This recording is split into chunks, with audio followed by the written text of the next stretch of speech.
Oke, di sini aku mau jelasin LI fisiologi pankreas yang bagian aku. Jadi di sini kita bahas struktur insulin dulu. Nah, di gambar ini kalau kita lihat sebenarnya ada proinsulin sama ada insulin. Ada secretory granules yang isinya ada insulin sama si peptide. Jadi insulin itu apa sih? Insulin ini adalah suatu protein.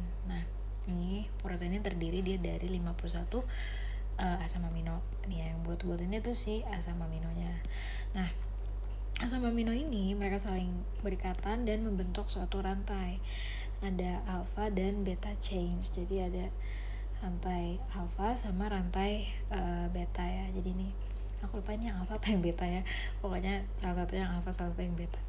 Nah, alpha sama beta ini kedua rantai ini dihubungkan oleh suatu linkages, suatu ikatan.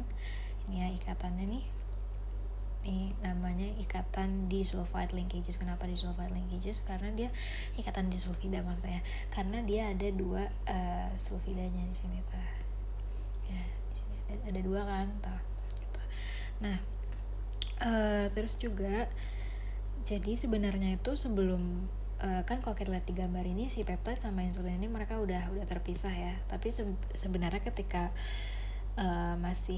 produknya masih berupa proinsulin, jadi sebelum menjadi insulin yang final itu rantai C chains itu sebenarnya menyatu dengan rantai alpha dan rantai beta.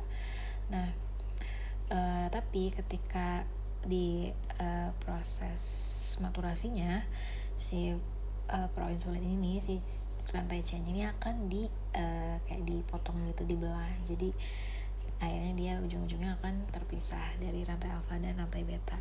Nah, kalau si rantai C ini punya 31 amino acid dan dia release the same amount, maksudnya adalah jadi kalau sel beta pankreas yang merilis insulin, nah di saat itu juga dia merilis si peptide. Nah, nanti ini ada kaitan sama klinisnya ya, kalau mau cek salah satu mendiagnosis DM tipe 1 itu kalau pemeriksaan penunjangnya kita bisa cek kadar si peptide-nya. Nah, itu nanti ngebedain sama DM tipe 2. Kalau pada DM tipe 1 kadar si peptide-nya rendah karena sel betanya kan nggak bisa memproduksi insulin. Tapi kalau pada DM tipe 2 itu dia si peptide-nya tinggi, normal atau tinggi karena si sel betanya masih bisa memproduksi insulin gitu. Nah, sebenarnya untuk fungsi si peptide sendiri nih masih agak kurang jelas ya. Nanti ada beberapa sih, cuma ada beberapa peranan di aktivasi enzim, cuma ya nggak terlalu nggak play a big role gitu aja ya. Nah, terus selanjutnya ada amilin. Nah, kalau amilin ini dia juga salah satu yang disekresikan bersama dengan insulin dari pancreatic beta cells. Nah, amilin fungsinya buat apa sih gitu? Nah, sebenarnya dia itu sebagai partner hormon. Jadi maksudnya sebagai pendamping insulin ya, dia mendukung efek insulinnya. Sama-sama untuk menurunkan gula darah. Caranya gimana? Caranya adalah dia dengan menurunkan influx glukosa dari GI tract ke darah. Jadi kan kalau kita makan itu kan berarti kadar glukosanya pertama kan di GIT dulu ya, di GI tract-nya banyak doang. Nah, setelah itu kan pasti kalau dari glukosa yang diabsorpsi di GI tract itu kan akan berpindah ke darah ya, akan pindah ke darah gitu. Nah, berarti kan nanti kadar glukosa di darahnya juga tinggi lagi gitu. Nah, jadi si amilinnya ini membantu menurunkan glucose influxnya. Jadi glukosa yang ada di GI tract gitu ya, dia mau pindah ke darah itu pada di stopin gitu ya istilahnya, sama si amilin. Nah, tapi selain itu amilin juga kerjanya di CNS, di Central Nervous System, di sistem saraf pusat. Salah satunya untuk mempengaruhi ini ya, untuk meningkatkan rasa kenyang, terus memperlambat pengosongan lambung, jadi supaya tetap kenyang gitu ya, sama untuk menekan sekresi dari glukagon, karena glukagon itu kan fungsinya untuk meningkatkan glukosa darah ya, dia kebalikannya aja gitu. Nah, Terus kalau ini untuk proses produksi dari insulin, jadi sebenarnya harus kita tahu itu salah satunya adalah tubuh kita itu ada insulin gene atau gen insulin yang mana kalau gen ini ditranskripsikan nanti kan hasilnya berupa insulin ya. Nah, si gen insulin ini ada di short arm dari kromosom 11 di bagian sini nih. Kalau short arm ini kan kromosom, ini yang long arm, yang ini yang short armnya gitu. Jadi dia ada di kromosom nomor 11. Nah, jadi ketika ada suatu transcription factors ya, jadi ada suatu faktor transkripsi, nanti kan pasti ada proses sintesis proteinnya di situ ya. Nah, itu akan mengaktifasi proses transkripsi dari preproinsulin mRNA.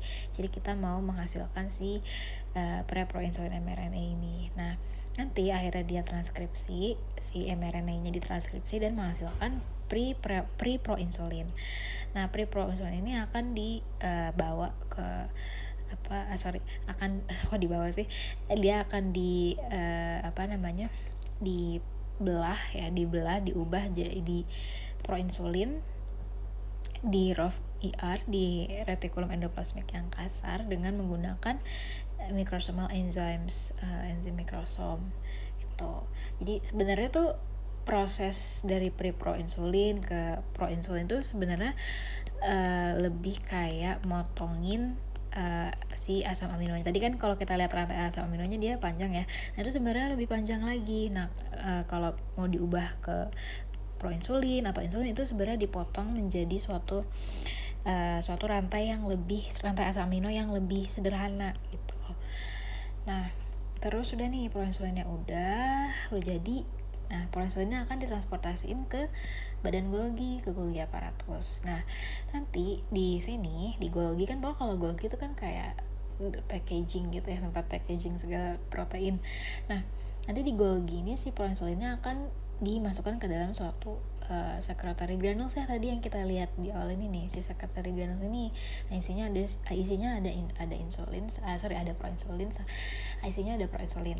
Nah, nanti kalau misalkan mau lanjut ke proses maturasi, proinsulinnya akan diubah jadi insulin sama si peptide. Nanti kalau udah jadi insulin sama si peptide ya udah tinggal di sekresikan gitu.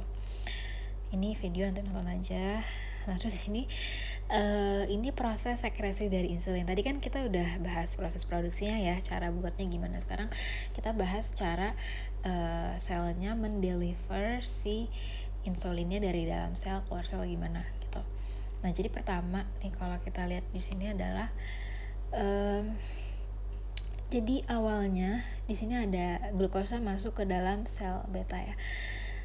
Ya emang loh, kok kan katanya insulin buat bantu glukosa masuk ke dalam sel. Kalau nggak ada insulin, glukosa nggak bisa masuk ke dalam sel. Ya benar, tapi itu hanya untuk glucose transporter yang 4 ya, GLUT4. Jadi glucose transporter 4, GLUT4 itu depend on insulin. Jadi kalau ada insulin, GLUT4 baru muncul nih ke membran sel. Tapi kalau misalkan nggak ada insulin, GLUT4-nya ya dia bakal masuk lagi ke dalam sel gitu. Tapi ada juga glucose transporter yang tidak depend, yang tidak bergantung dengan ada atau tidaknya insulin ya. Itu si GLUT2, si glucose transporter 2. Jadi ini emang selalu ada di sel ya.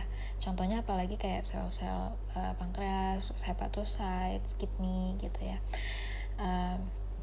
Jadi awalnya glukosanya masuk melalui GLUT2. Ini dia udah masuk ya ke GLUT2.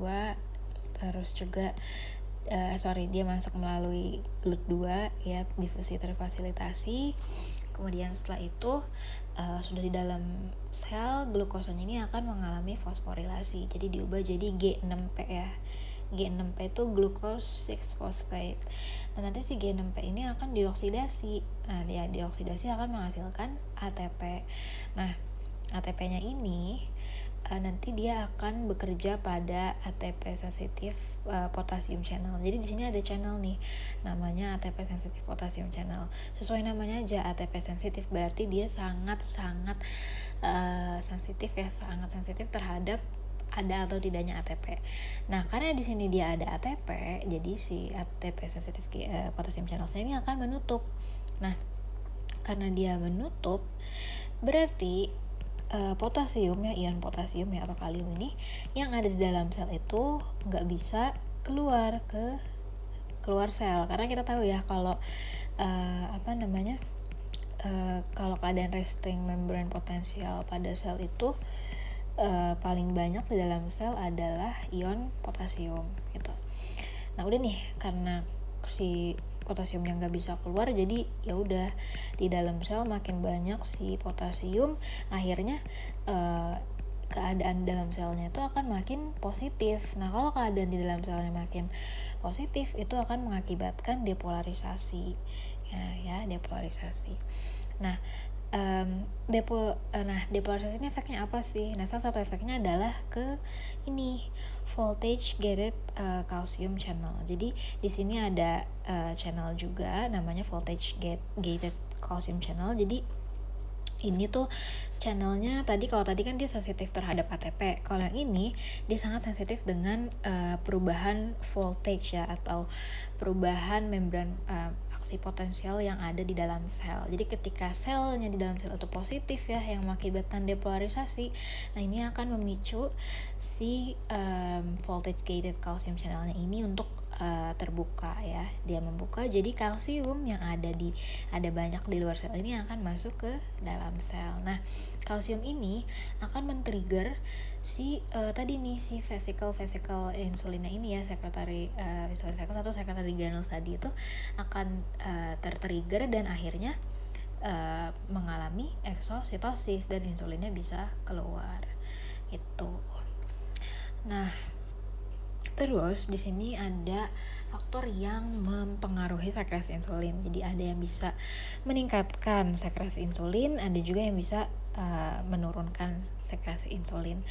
Nah sebenarnya yang paling utama ya ini sih, kalau misalkan ada peningkatan blood glucose, blood free fatty acids, terus amino acids. Jadi kita kan kalau kita makan gitu ya, nah itu bisa meningkatkan sekresi dari insulin. Tapi ada juga hormon-hormon lain, seperti contohnya hormon-hormon GI tract ya, terutama kayak gastrin, CCK, cholecystokinin, terus ada sekretin, sama ada glucose dependent insulin peptide, sama ada GLP nih, glucagon like peptide 1, terus glucagon bahkan sebagai growth hormone, dan kortisol ya berarti.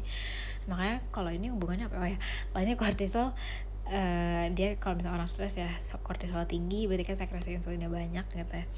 Nah terus selain itu juga ada stimulasi dari saraf parasimpatetis, yaitu kalau ada asetilkolin, sama kalau ada stimulasi dari beta adrenergic, sama ini nih ada insulin resisten dan juga obesitas. Jadi ini kalau insulin resisten hubungannya sama DM tipe 2.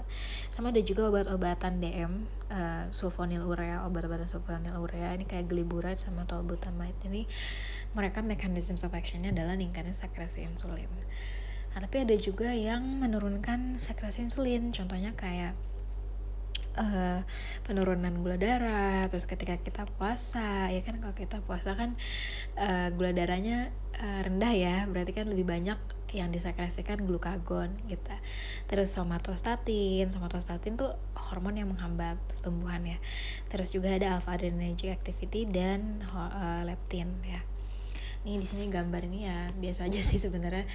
Jadi kalau kita makan berarti kan blood glucose-nya meningkat. Nah ini dia sebagai major control, berarti sebagai salah satu faktor yang sangat mempengaruhi si sekresi dari insulin. Terus juga kalau kita makan kan berarti nanti ada peningkatan dari hormon-hormon di GI tract ya.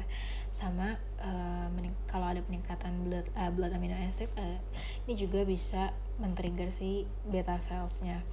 Dan kalau ada parasympathetic stimulation ada parasympathetic stimulation juga dari asetilkolin, itu bisa menstimulasi si beta cellsnya untuk mensekresikan insulin. Nanti efek-efeknya bisa menurunkan blood glucose, terus menurunkan lemak di darah, amino asid di darah, sama meningkatkan protein sintesis, dan juga full storage itu maksudnya adalah ini ya, kayak ningkatin glikogenesis kayak gitu contohnya, sama lipogenesis. Nah tapi ada yang menghambat di sini, kalau ini contohnya adalah si sympathetic stimulationnya ya, sama epinefrin juga bisa menghambat sekresi insulin gitu. Nah, di sini ada ada insulin reseptor. Jadi insulin itu kan sebelum dia harus berikatan dengan reseptor dulu ya, sebelum ada efek fisiologisnya. Nah, reseptor insulin ini dia termasuk dalam tipe yang enzim link reseptor. Jadi maksudnya adalah reseptornya itu berikatan dengan enzim nih enzim ini tirosin kinase. Nah, jadi insulin reseptor tuh ada 4 subunit, ada subunit alfa sama beta. Ini subunit alfa yang letaknya di luar dari membran sel ya, ini sel membrannya nih. Nah, terus habis itu ada juga si beta sel. Kalau beta sel ini dia dia lokasinya agak apa ya, tengah-tengah ya. Ada bagian yang menonjol ke luar sel, ada yang bagian menonjol ke dalam sel. Nah, ini mereka saling berikatan dengan tadi si disulfide linkages, si ikatan disulfida ya. Nah, itu.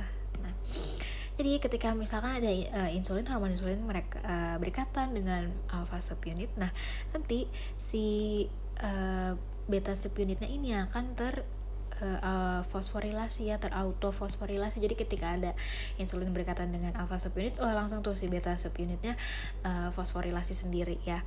Akhirnya nanti mengaktifasi si tirosin kinase, ini enzim ya, enzim tirosin kinase nanti menyebabkan adanya fosforilasi dari insulin reseptor substrate atau IRS. Nanti IRS sebenarnya ada banyak, ada IRS 1, 2, 3, 4. Nah, akhirnya nanti IRS ini akan mengaktifasi beberapa pathway lain yang akan memberikan efek fisiologis. Contohnya kayak meningkatkan glucose transport, jadi makin banyak glucose transport di membran sel, makin banyak glucose yang masuk ke dalam sel. Lalu meningkatkan protein sintesis, meningkatkan sintesis lemak ya, lipogenesis, meningkatkan glikogenesis, dan juga untuk growth dan ekspresi gene. Nah, ini juga salah satunya adalah selnya itu jadi sel membran jadi lebih permeable, lebih gampang dimasukin oleh amino acids, potasium, dan juga phosphate ions gitu. Nah, ini nanti nonton aja videonya. Nah, ini untuk insulin signal ini emang agak begitu. Jadi di sini ada kalau kita lihat gambar ini ada insulin. Tadi ya masih sama kayak tadi konsepnya, insulinnya akan berikatan dengan alpha subunit dari insulin reseptor, akhirnya beta subunitnya akan terauto-fosforilasi dan mengaktifasi si tirosin kinase. Tirosin kinasenya ini akan menyebabkan si IRS 1, 2, 3, 4-nya tadi itu untuk aktif ya. Nah, nanti sebenarnya IRS ini dia ada pathway-nya nih, banyak nih, bisa yang ke arah kiri sini, ke kanan, bahkan ada yang masih others yang alias masih belum tahu ya selain pathway-nya kemana lagi. Kayak misalkan contohnya ini nih, pathway-nya ke PI3 kinase. PI3 itu maksudnya adalah si inactivated phosphorylated dari si kinase ya. Nah, ini akan mengaktifasi nih sebenarnya, mengubah dari si P4 sama 5P2 jadi P3 4,5 P3 ya. Nah, ini nanti akan mengaktifasi si PDK. PDK itu adalah phospholipid dependent kinase. Nah, phospholipid dependent kinase ini akan mengaktifasi si PKB AKT. PKB AKT itu adalah si protein kinase BAKR mus tumor 8 kinase ya, ribet banget namanya. Nah, nanti dia bisa mengaktifasi si mTOR, nanti mTOR akan bisa menyebabkan protein sintesis itu. Terus juga bisa untuk meningkatkan si ini ya untuk jadi kan di GLUT4 vesicles, jadi ada vesicle yang isinya GLUT4. Nah, ini bisa menyebabkan si GLUT4 nya itu ditransport ke membran sel ya. Karena tadi GLUT4 itu kan dia baru muncul di membran sel ketika ada insulin gitu. Nah, terus nanti kalau misalnya ada glukos masuk ya, dia akan difosforilasi di G6P, ubah lagi ujung-ujungnya jadi glikogen gitu. Nah, ini sisa-sisanya sih sebenarnya kayak nice to know aja sih untuk signaling ini. Intinya ada banyak, tapi yang penting adalah ini tadi si pathway yang PDK ini dia bisa meningkatkan GLUT4 di membran sel gitu. Nah ini efek metabolik ya, sama tadi kalau yang ini efek yang ke growth atau mitogenik. Jadi kalau yang ke growth atau mitogenik misalkan dari mTOR tadi ini dia bisa ke nukleus efeknya, tapi bisa juga dari yang ini R1, 2, 3, 4 ini dia akan mengaktifasi beberapa enzim ini ya, ada si enzim dan protein ini, contohnya kayak si GRB2, terus ada si growth factor receptor binding protein 2, ini nanti dia juga bisa ke pathway SOS, son of seven less related protein. Nah ini dia akan mengaktifasi si RAS ya. RAS itu rat sarcoma protein, nanti dia masuk lewat pathway namanya MIP kinase pathways dan akan menyebabkan efek growth atau mitogenik, maksudnya adalah efek selnya membelah gitu. Nah setelah itu ini tadi kan insulin kan tadi yang disekresikan bersama insulin kan juga ada si peptide. Nah si peptide ini gimana sih dia nasibnya setelah disekresikan gitu ya. Nah jadi si peptide itu either dia berikatan dengan G protein coupled membrane receptor di sel yang nanti ujungnya akan mengaktifasi enzim natrium potasium ATPase atau mengaktifasi enzim endothelial nitric oxide sintase, atau bisa juga dia langsung diekskresikan, dibuang lewat ginjal gitu. Berarti nanti jadi urin kan. Tapi sebenarnya untuk efek dari untuk fungsi atau major atau role-nya si peptide pada proses aktivasi enzim ini tuh masih belum jelas gitu ya. Jadi sebenarnya nice to know aja gitu ya. Oke, sudah selesai. Maaf kalau ada yang salah, nanti boleh dibaca lagi di referensinya, aku pakai Guyton, Greenspan sama Sherwood ya.